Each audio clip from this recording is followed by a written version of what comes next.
नमस्ते सभी को नमस्ते। गुड मॉर्निंग सभी को गुड मॉर्निंग।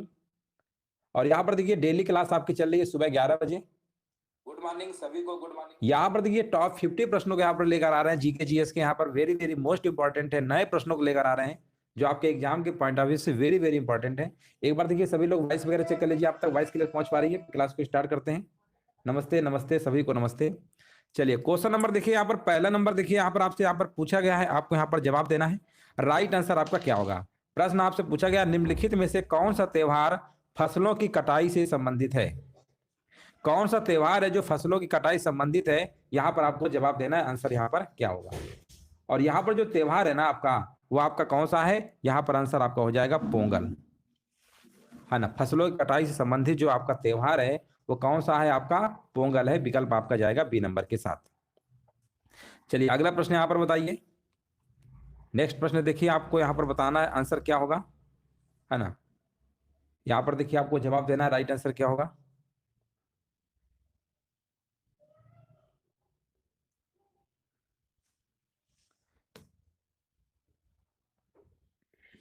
एक सेकेंड, थोड़ा सा एक सेकेंड, बस 2 मिनट रुकिए, क्लास को अभी स्टार्ट कर रहे हैं आपकी।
नमस्कार दोस्तों, एक बार फिर से स्वागत है आप सभी का Manoj study centre YouTube channel पे। एक बार देखिए वॉइस वगैरह चेक कर लीजिए, आप तक वॉइस क्लियर पहुंच पा रही है?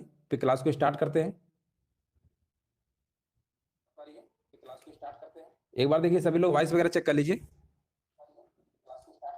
एक बार देखिए सभी लोग वॉइस वगैरह चेक। चलिए यहाँ पर देखिए क्वेश्चन नंबर, देखिए यहाँ पर पहला नंबर आपसे यहाँ पर पूछा गया है, निम्नलिखित में से कौन सा त्योहार फसलों की कटाई संबंधित है? यहाँ पर जवाब क्या होगा? और यहाँ पर जवाब भी हमारे पीछे आ चुका है, बिल्कुल सही जवाब दिया गया। यहाँ पर कह रहे हैं पोंगल, जो कि बिल्कुल सही जवाब है। आगे बढ़ेंगे, अगला प्रश्न देखिए यहाँ पर आपको बताना है। नेक्स्ट प्रश्न आपसे यहाँ पर पूछा गया है, कमेंट करिए सभी लोग। पूछा गया गुड़ी पड़वा जो है निम्नलिखित में से किस राज्य का वसंत समय का त्योहार है ना? यहाँ पर देखिए क्वेश्चन नंबर देखिए सेकंड नंबर का, देखिए यहाँ पर आपको जवाब देना, आंसर यहाँ पर क्या होगा? और यहाँ पर हमारे भी जवाब आ चुका है, बिल्कुल सही जवाब दिया गया है क्वेश्चन नंबर सेकंड नंबर का, महाराष्ट्र। जिनका भी जवाब महाराष्ट्र आ रहा है ना, बिल्कुल करेक्ट आंसर दे रहे हैं। अगला प्रश्न बताइए, भारत के महान्यायवादी के संबंध में इनमें से कौन सा कथन आपका सत्य नहीं है? यहां पर देखिए आपको बताना है, आंसर यहां पर क्या होगा? महान्यायवादी के बारे में बताना है, अटॉर्नी जनरल जिन्हें आप कहते हैं, है ना? यहां पर आंसर क्या होगा, यहां पर कमेंट करना है। और यहां पर देखिए क्वेश्चन नंबर देखिए 3 नंबर का जवाब जो यहां पर होगा ना, उन्हें संसद में मतदान का अधिकार क्या होता है? होता है। यही वाला कथन गलत है, अधिकार नहीं होता है, बोला अधिकार होता है, इसलिए क्या ये गलत हो जाएगा। आगे बढ़ेंगे, यहां पर देखिए नेक्स्ट प्रश्न आपसे पूछा गया है, भारतीय संविधान के निम्नलिखित में से किस अनुच्छेद में कर्मकारों के लिए निर्वाह मजदूरी आदि का प्रावधान निर्दिष्ट किया गया है? यह प्रश्न जो है हमने बहुत बार कराया है। भारतीय संविधान के निम्नलिखित में से किस अनुच्छेद में कर्मकारों के लिए निर्वाह मजदूरी आदि का जो प्रावधान किया गया है, यह अनुच्छेद नंबर कौन सा है? याद रखिएगा, बहुत बार प्रश्न आया है। यह अनुच्छेद नंबर आपका है 43 है, 43 है, अनुच्छेद नंबर 43 है, याद रखिएगा, है ना? बिल्कुल, श्रमिकों के लिए निर्वाह मजदूरी आदि का जो प्रावधान है वो अनुच्छेद नंबर 43 में है। आगे बढ़ेंगे, नेक्स्ट प्रश्न आपसे यहाँ पर पूछा गया है, जापान की संसद को क्या कहा जाता है? चलिए सभी लोग यहाँ पर कमेंट करिए। और यहाँ पर देखिए आपको कमेंट करना है, जापान की संसद को क्या कहा जाता है? कमेंट भी हमारे बीच आ चुका है, बिल्कुल देखिए यहाँ पर सही आंसर दिया गया है ना? जिनका भी जवाब आ रहा है ना, बिल्कुल सही जवाब दिया गया है। यहाँ पर कह रहे हैं जापान की संसद को द नेशनल डायट कहते हैं। बहुत बढ़िया, पार्लियामेंट नहीं है, द नेशनल डायट है। अगला प्रश्न बताइए, यहाँ पर अगला प्रश्न पूछा गया, दशकीय जनगणना कराने की जिम्मेदारी निम्नलिखित में से किस मंत्रालय पर है? किस मंत्रालय पे? यहाँ पर देखिए कमेंट करिए सभी लोग, यहाँ पे आंसर क्या होगा? वीडियो को सभी लोग लाइक कर दीजिएगा, शेयर कर दीजिएगा, है ना? और यहाँ पर देखिए क्वेश्चन नंबर 6 नंबर का जवाब यहाँ पर बताया जा रहा है गृह मंत्रालय। जिनका भी जवाब गृह मंत्रालय आ रहा है ना, बिल्कुल सही जवाब दे रहे हैं। अगला प्रश्न आपके सामने स्क्रीन पे आपको कमेंट करना है। चलिए सभी लोग यहाँ पर कमेंट करिए, अंगूर की खेती, उपज और कटाई को निम्नलिखित में से किस नाम से जाना जाता है? यानी अंगूर की खेती जो होती है ये किस नाम से आप जानते हैं? तो आप कहेंगे सर ये तो आसान प्रश्न है, विटिकल्चर। बिल्कुल सही जवाब है, ए नंबर आपका यहाँ पर होगा। अगला प्रश्न देखिए यहाँ पर पूछा गया है, नेक्स्ट प्रश्न आपसे, बैलाडीला की पहाड़ियां बैल के कुबड़ की तरह दिखती हैं, पहाड़ियों की यह श्रृंखला भारत के निम्नलिखित में से किस राज्य में स्थित है? मतलब आपको बताना है किस राज्य में स्थित है। और यहां पर जवाब आ चुका है, बिल्कुल सही जवाब दिया गया है, बिल्कुल राइट आंसर दिया गया, छत्तीसगढ़। छत्तीसगढ़ की देखिए राजधानी क्या है, ये कमेंट सेक्शन में आप लोगों को बताना है। छत्तीसगढ़ की राजधानी क्या है, ये आपको कमेंट सेक्शन में आपको बताना है। आगे बढ़ेंगे, नेक्स्ट प्रश्न यहां पर बताइए, भारत में जनगणना संगठन के लिए सर्वोच्च पद कौन सा है? भारत में जनगणना संगठन के लिए सर्वोच्च पद कौन सा है? यहां पर आंसर क्या होगा? तो यहां पर जो आंसर बताया जा रहा है, भारत के रजिस्ट्रार जनरल एवं जनगणना आयुक्त। जिनका भी जवाब है ना 9 नंबर का, बिल्कुल सही जवाब दे रहे हैं, बिल्कुल करेक्ट आंसर आपका हो जाएगा, बिल्कुल सही जवाब है। छत्तीसगढ़ की राजधानी सिर्फ एक ही लोग बताए हैं, रायपुर। बाकी लोग भी कमेंट करिए, है ना? सभी लोग यहाँ पर कमेंट किया करिए। और आगे देखिए यहाँ पर आपसे पूछा गया, इंग्लिश चैनल और उत्तरी सागर को जोड़ने वाले प्रमुख जल डमरू मध्य का नाम क्या है? इंग्लिश चैनल और उत्तरी सागर को जोड़ने वाले प्रमुख जल डमरू मध्य का नाम क्या है? तो उसका नाम है आपका डोवर जल डमरू मध्य, विकल्प आपका जाएगा यहाँ पर डी नंबर के साथ। नेक्स्ट प्रश्न देखिए यहाँ पर आपसे पूछा गया, निम्नलिखित में से किसका निर्माण जो है शाहजहां के द्वारा नहीं करवाया गया था? तो आप कहेंगे सर शाहजहां का निर्माण जो है शालीमार बाग करवाया गया, जामा मस्जिद दिल्ली में कराया गया, लाल किला भी करवाया, बट ये जो बुलंद दरवाजा है ना ये नहीं करवाया गया। फतेहपुर सीकरी में सभी को पता अकबर ने करवाया था, तो इसका जो निर्माण है आपका अकबर ने करवाया था। किसने करवाया था? अकबर ने करवाया था। नेक्स्ट प्रश्न आपकी स्क्रीन पे आपको यहाँ पर कमेंट करना है, भारतीय संविधान का कौन सा अंग जो है जर्मनी के संविधान से प्रेरित है? है ना, जर्मनी के यहाँ पर संविधान से प्रेरित है। यहाँ पर देखिए कमेंट करना आंसर यहाँ पर क्या होगा। और यहाँ पर भी देखिए हमारे भी जवाब आ चुका है। 12 नंबर कह रहे हैं आपातकाल के दौरान मौलिक अधिकारों का निलंबन। आपातकाल के दौरान जो है यहाँ पर क्या होगा, मौलिक अधिकारों का निलंबन। आगे बढ़ेंगे। हाँ बिल्कुल सही बात है। नेक्स्ट प्रश्न देखिए यहाँ पर आपसे पूछा गया है, निम्नलिखित में से कौन सा कथन नेताजी सुभाष चंद्र बोस से संबंधित नहीं है। मतलब आपको बताना इनमें से कौन सा कथन जो है, जो आपके बोले गए ना 4 विकल्प, इनमें से कौन संबंधित नहीं है। तो देखिए पहला जो विकल्प आपका ये तो संबंधित है कि उन्होंने आजाद हिंद फौज की स्थापना किया था, उन्हें निर्वासित करके मांडले भेजा गया था, ये भी सही है ना। उन्होंने असहयोग आंदोलन 1921 में भाग लिया था, ये भी सही है। जब 3 सही है तो इसका मतलब ये जो लिखा हुआ है ना, वह मसौदा संविधान के मसौदा समिति के सदस्य थे, वो ये गलत है, मतलब आपके सदस्य नहीं थे ये।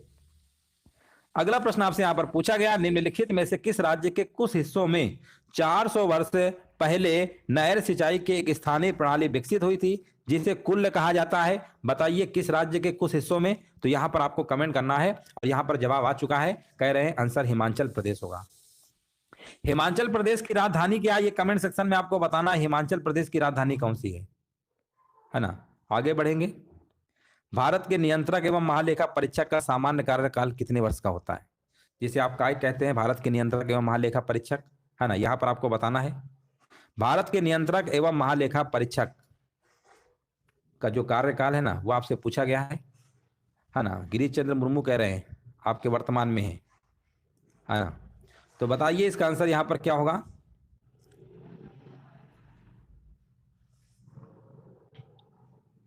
कैग होता है ना, comptroller and auditor general of India, जिसे आप कैग कहते हैं। और यहाँ पर आंसर भी हमारे बीच आ गया है, कह रहे 6 वर्ष, बिल्कुल सही जवाब है। आगे बढ़ेंगे। अगला प्रश्न आपसे पूछा गया है, national aluminium company limited NALCO का पंजीकृत कार्यालय निम्नलिखित में से किस स्थान पर है। नालको का देखिए आपको बताना है इसका जो कार्यालय है निम्नलिखित में से किस स्थान पर है, 16 नंबर। तो ये आपका कहां पर है, उड़ीसा की राजधानी भुवनेश्वर में है। विकल्प नंबर जाएगा आपका ए नंबर के साथ, है ना। बिल्कुल देखिए यहाँ पर करेक्ट आंसर आपका हो जाएगा। चलिए आगे बढ़ेंगे। अगला प्रश्न आपकी स्क्रीन पे यहाँ पर कमेंट करना है, सुराह ताल प्रसिद्ध अभयारण्य है जिसमें साइबेरिया और अन्य ठंडे क्षेत्रों से कई प्रवासी पक्षी भी आते हैं, उत्तर प्रदेश के निम्नलिखित में से किस जिले में स्थित है। मतलब आपको बताना है सुराह ताल जो अभयारण्य कहाँ पर है, उत्तर प्रदेश में। तो आप कहेंगे उत्तर प्रदेश में कहाँ पर है, उत्तर प्रदेश में बलिया। बलिया, जो लोग बलिया से वीडियो देख रहे होंगे उन्हें जरूर पता होगा कि बलिया में है। अगला प्रश्न आपसे पूछा गया है, भारत के किस राज्य में प्राचीन समय में कामरूप के नाम से जाना जाता था। प्राचीन समय में मतलब आपको बताना है कि कामरूप के नाम से हम जानते थे, तो वो कौन सा मतलब राज्य है। तो राज्य का नाम आपको बताना है और राज्य का जवाब भी हमारे बीच आ चुका है। राज्य का जवाब भी आ चुका है, कह रहे हैं ऑप्शन नंबर सी लगा दीजिए, असम। अच्छा असम है, बिल्कुल सही है। अच्छा हम आपसे पूछे कामाख्या मंदिर, है ना, कामाख्या मंदिर कहां पर है, ये कमेंट सेक्शन में बताना है। कामाख्या मंदिर जो है भारत के किस राज्य में है, ये आपको कमेंट सेक्शन में बताना है। भारत के किस राज्य को लुढ़कती पहाड़ियों की भूमि के नाम से जाना जाता है, किस राज्य को, है ना। यहाँ पर आपको कमेंट करना है लुढ़कती पहाड़ियों की भूमि के नाम से। तो आंसर आपका यहाँ पर क्या होगा, मिजोरम होगा, जो कि ऑप्शन नंबर आपका यहाँ पर डी होगा। नेक्स्ट प्रश्न है, यहाँ पर आपको बताना है इनमें से किस आंदोलन का नेतृत्व जो है महात्मा गांधी जी ने नहीं किया था। मतलब एक ऐसा आंदोलन है जिसमें महात्मा गांधी जी ने किया था। तो आप कहेंगे सर यहाँ पर खेड़ा सत्याग्रह किया, ये सब किए थे, भारत छोड़ो आंदोलन। बट ये जो सरदार वल्लभ भाई पटेल है ना, बारदोली सत्याग्रह किया गया था। तो यहाँ पर ये वाला नहीं होगा, बाकी सब है। ऑप्शन नंबर पहला लगा दीजिए। संपूर्ण क्रांति का जो नारा है किसने दिया था, यहाँ पर आपसे पूछा गया है। संपूर्ण क्रांति का जो नारा है ना, ये दिया गया था आपका, ये किसने दिया था आपको कमेंट करना है। और यहाँ पर हमारे भी जवाब आ चुका है, जेपी नारायण, जयप्रकाश नारायण जी ने दिया था, जो कि बिल्कुल करेक्ट आंसर आपका यहाँ पर होगा। और अगला प्रश्न आपसे यहाँ पर पूछा गया, सिंधु घाटी सभ्यता के किस शहर का शाब्दिक अर्थ जो है मृतकों का टीला है। सिंधु घाटी सभ्यता के किस शहर का शाब्दिक अर्थ जो है मृतकों का टीला है, 22 नंबर बताना है। तो ये जो आंसर आपका होगा मोहनजोदड़ो, यहाँ पर क्या है, बिल्कुल करेक्ट आंसर आपका हो जाएगा। यहां पर देखिए नेक्स्ट प्रश्न आपसे पूछा गया, निम्नलिखित में से कौन सा सोशल मीडिया प्लेटफॉर्म जो है पेशेवर नेटवर्किंग और नौकरी तलाशने के लिए सबसे उपयुक्त है। सबसे जो उपयुक्त है आपको यहां पर बताना। 23 नंबर का जवाब यहां पर क्या होगा, और 23 नंबर का जवाब यहां पर बताया जा रहा है ऑप्शन नंबर सी, जो कि बिल्कुल करेक्ट आंसर आपका यहां पर हो जाएगा। लिंक्डइन करके ऑप्शन नंबर आपका सी नंबर बिल्कुल सही आपका जवाब है। अगला प्रश्न है, ध्वनि की वह न्यूनतम आवृत्ति क्या है जो मनुष्य के द्वारा सुनी जा सकती है। आप जानते हैं कि जो सुनने वाली जो ऑडिएबल फ्रीक्वेंसी होती है वो हमारी 20 हर्ट्ज से स्टार्ट होती है और कहां तक जाती है, आप कहेंगे सर 20 हर्ट्ज से लेकर 20,000 हर्ट्ज तक होती है। 20,000 हर्ट्ज तक होती है और एक किलो हर्ट्ज में 1000 हर्ट्ज होते हैं ना, तो इसी को हम दूसरे लैंग्वेज में लिखना चाहे तो 20 किलो हर्ट्ज भी कह सकते हैं। कंफ्यूज नहीं होना है, 20,000 हर्ट्ज कहिए या 20 किलो हर्ट्ज कहिए, बात एक ही है। इसकी रेंज याद रखिएगा, 20 हर्ट्ज से लेकर 20 किलो हर्ट्ज तक होती है। तो आप कहेंगे आंसर लगा दीजिए बी नंबर। बिल्कुल सही जवाब दिया गया है। यहां पर बताइए, उत्तर प्रदेश में स्थित भदोही जो है निम्नलिखित में से किस कला के लिए प्रसिद्ध है? भदोही के बारे में आपसे पूछा गया है, किसके लिए प्रसिद्ध है? तो आप कहेंगे सर ये कालीन बुनाई यहां पर होती है, कालीन बुनाई के लिए प्रसिद्ध है। ऑप्शन नंबर बी आपको लगा देना है। नेक्स्ट प्रश्न बताइए, कितने मेगाबाइट जो है 1 गीगाबाइट के बराबर होता है? कितने मेगाबाइट जो है यहां पर आपको बताना, 1 गीगाबाइट के बराबर होता है 26 नंबर। तो ये होते हैं 1024। 1024 मेगाबाइट बराबर 1 गीगाबाइट होता है। किलो मेगा गीगा इस तरीके से चलता है। मेगाबाइट में पूछेंगे तो 1024 गीगाबाइट किलोबाइट बता दीजिएगा। अगर गीगा पूछेगा तो 1024 मेगाबाइट बता दीजिएगा। यहां पर देखिए, नेक्स्ट प्रश्न आपसे यहां पर पूछा गया, निम्नलिखित में से उत्तर प्रदेश का कौन सा प्रसिद्ध लोक नृत्य धान और मक्के की खेती के दौरान किया जाता है? कौन सा प्रसिद्ध लोक नृत्य है जो धान और मक्के की खेती के दौरान किया जाता है? 27 नंबर का जवाब यहां पर क्या होगा?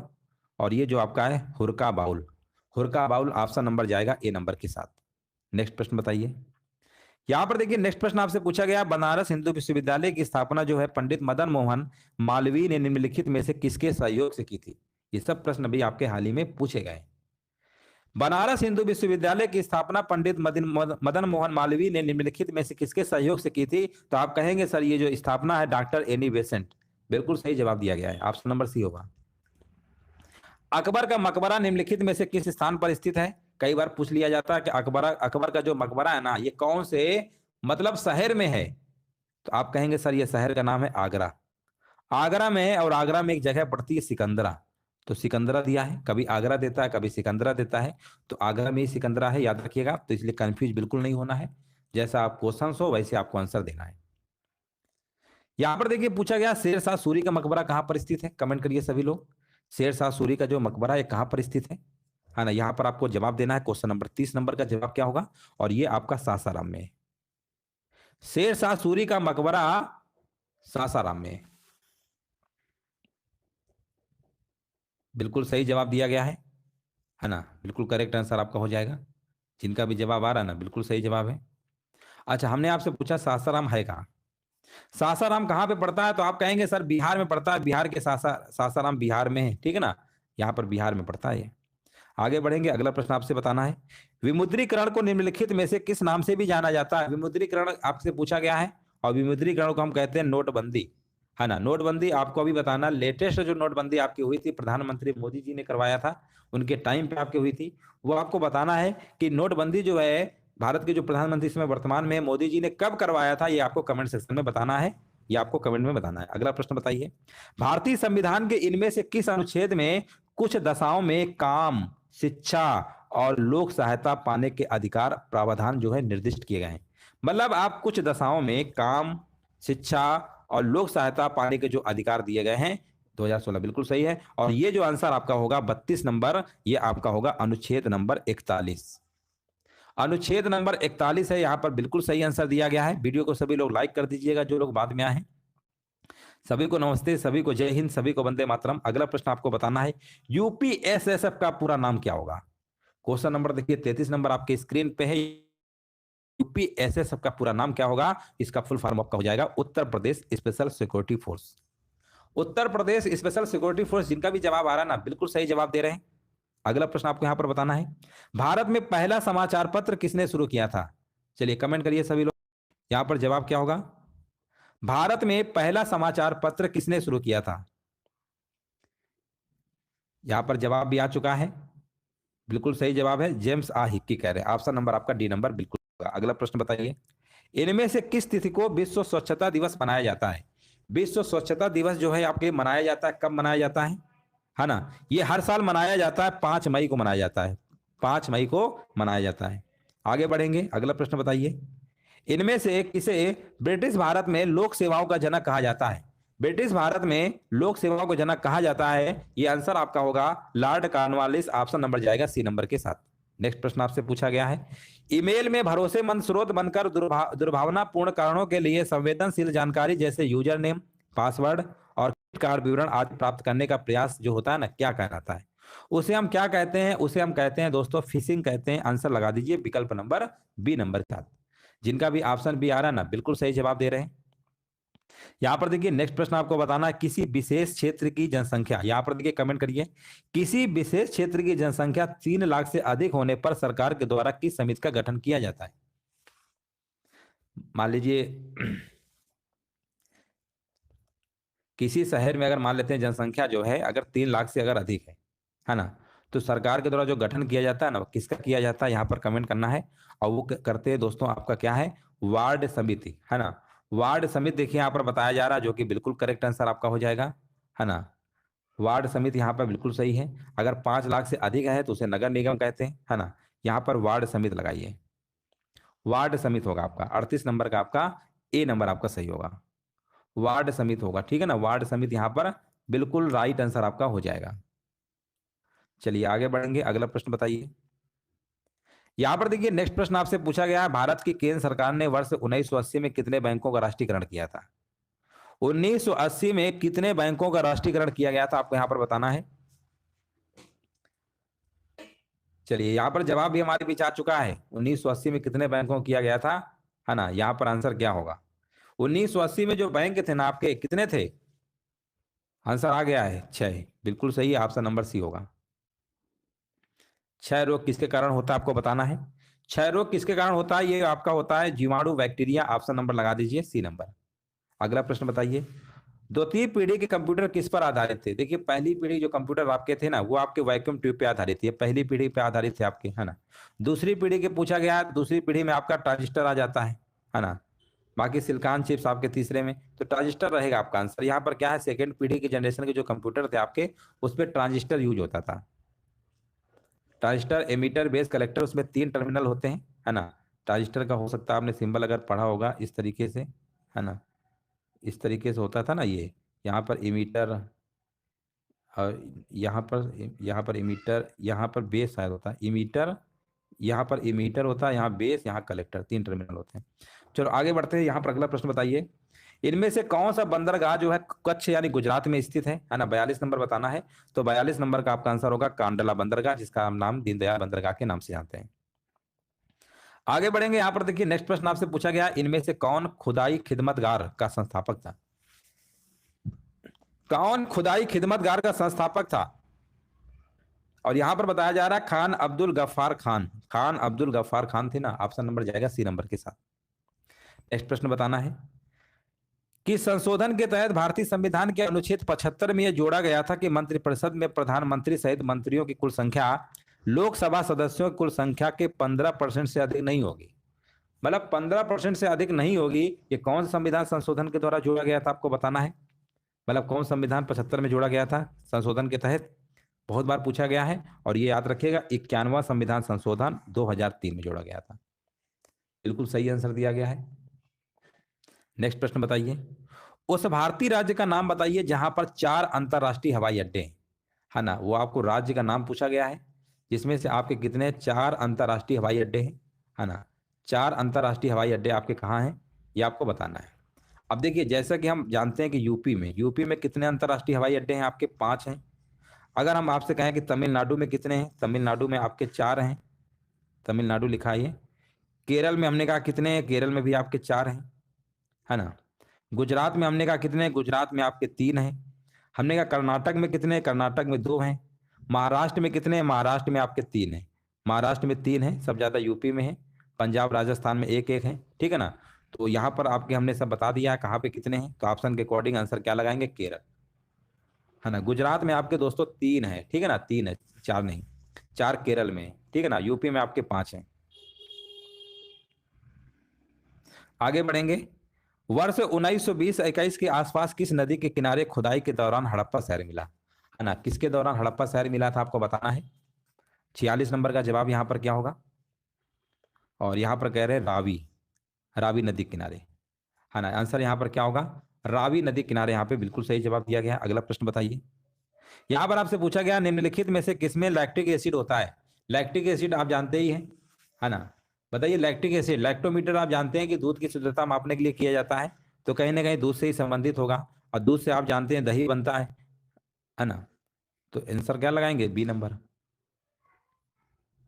अगला प्रश्न देखिए, यहां पर आपसे पूछा गया है, यदि कोई राज्य संवैधानिक तरीके से संचालन में विफल होता है तो वहां राज्य आपातकाल लागू किया जा सकता है। इनमें से कौन सा राज्य आपातकाल की घोषणा कर सकता है? यहां पर देखिए 48 नंबर में आपको कमेंट करना है, राइट आंसर क्या होगा। यदि कोई राज्य संवैधानिक तरीके से संचालन में विफल होता है तो वहां राज्य आपातकाल लागू किया जा सकता है। इनमें से कौन सा राज्य आपातकाल की घोषणा कर सकता है? बहुत बढ़िया, बिल्कुल सही जवाब दिया गया है, भारत के राष्ट्रपति कह रहे हैं, है ना। अच्छा, भारत के राष्ट्रपति, जैसे आपकी आपातकाल भी आपने पढ़ा होगा, एक राष्ट्रीय आपातकाल पढ़ा होगा, एक आपका राष्ट्रपति शासन पढ़ा होगा, है ना। तो आपने पढ़ा होगा 352, 356 और 360। ये आपका वित्तीय वाला है। ये कौन सा? ये वित्तीय आपातकाल है। ये आपका राष्ट्रीय आपात है ना, राष्ट्रीय आपात है। ये आपका राष्ट्रपति शासन वाला है, राष्ट्रपति शासन का है आपका। तो ये सब आए, तो ये भारत के राष्ट्रपति। इस समय भारत के राष्ट्रपति सभी को पता है। 15वीं नंबर की कौन है भैया? 15वीं नंबर की है द्रौपदी मुर्मू जी हैं। याद रखिएगा, अगर मान लो पूछ ले कि वर्तमान में जो भारत के राष्ट्रपति हैं कौन से नंबर के, कौन से नंबर के, अगर ये मान लो पूछ लिया तो आप क्या बताएंगे? 15वीं नंबर की हैं। रामनाथ कोविंद इसके पहले थे ना, 14वें नंबर के थे वो। कभी ये भी मान लो पूछ ले कि पूर्व राष्ट्रपति जो है रामनाथ कोविंद जी कौन से नंबर के थे, तो ये भी याद रखिएगा 14वें नंबर के थे। निम्नलिखित में से कौन सी नदी बंगाल की खाड़ी में गिरती है? तो बंगाल की खाड़ी में कौन सी नदी गिरती है? तो यहां पर आप कहेंगे कावेरी नदी गिरती है ना। निम्नलिखित में से कौन सी नदी बंगाल की खाड़ी में गिरती है? बंगाल की खाड़ी में आपकी जो गिरती है ना, यहां पर काफी लोग अलग अलग आंसर के मारे हैं। महानदी भी है आपकी, कावेरी भी है ना। ये सब है आपकी। देखिए, पूर्व की ओर जो बहने वाली नदियां आपकी है ना, पूर्व की ओर बहने वाली जो नदियां हैं आपकी, वो कौन कौन सी हैं? तो आप कहेंगे सर पूर्व की ओर बहने वाली नदियां गंगा है, ब्रह्मपुत्र है, महानदी है, गोदावरी है, कृष्णा है, कावेरी है ना। ये सारी नदियां हैं, है ना, यही बंगाली खाड़ी में गिरती हैं। फिर हमने कहा बताइए भारत की जो पश्चिम की ओर बहने वाली नदियां हैं कौन कौन सी हैं? तो पश्चिम की ओर आप कहेंगे, पश्चिम की ओर बहने वाली नदियां हैं, नर्मदा है, ताप्ती है, माही है, साबरमती है, लूनी नदी है। तो ये सब आपकी कहाँ गिरती हैं? ये अरब सागर, बंगाल खाड़ी में नहीं गिरती। बंगाल खाड़ी में आपका कावेरी वाला होगा, नर्मदा नहीं होगा, वो अरब सागर में गिरती है। ठीक है ना। हाँ, बंगाली खाड़ी वाला हमने पूछा है। चलो आगे बढ़ते हैं, है ना। अरब सागर बंगाल खाड़ी दोनों में अंतर है ना। आगे बढ़ेंगे, यहाँ पर अगला प्रश्न आपसे पूछा गया है, जनगण मन को संविधान सभा द्वारा आधिकारिक रूप से भारत के राष्ट्रगान के रूप में कब स्वीकार किया गया था? कब स्वीकार किया गया था? आपको यहाँ पर कमेंट करना है, और यहाँ पर जवाब क्या होगा? 24 जनवरी 1950। 24 जनवरी 1950 यहाँ पे क्या होगा? बिल्कुल करेक्ट आंसर आपका यहाँ पर हो जाएगा। और इस तरीके से जो आपकी टॉप 50 प्रश्नों की जो सीरीज थी आपकी कंप्लीट हो चुकी है। उम्मीद है यहाँ पर आपको बहुत कुछ क्वेश्चंस आपको नए मिले होंगे, और हम कोशिश कर रहे हैं कि आपको और अच्छे अच्छे बेहतरीन प्रश्नों को यहाँ पे कराएं, जिससे आपका जो फायदा है एग्जाम में मिल सके। ये क्वेश्चंस हम आपको टाइप करके करवा रहे हैं, ताकि टाइप करके कंटेंट आपको अच्छा मिलेगा, है ना। बहुत सारा हमने बुक से आपको प्रैक्टिस सेट करवा ही चुके हैं। अब हम आपको कंटेंट के साथ, हमने बोला था आपसे कंटेंट के साथ कोई समझौता नहीं किया जाए। 8:30 बजे। सभी को धन्यवाद, सभी को जय हिंद, सभी को वंदे मातरम।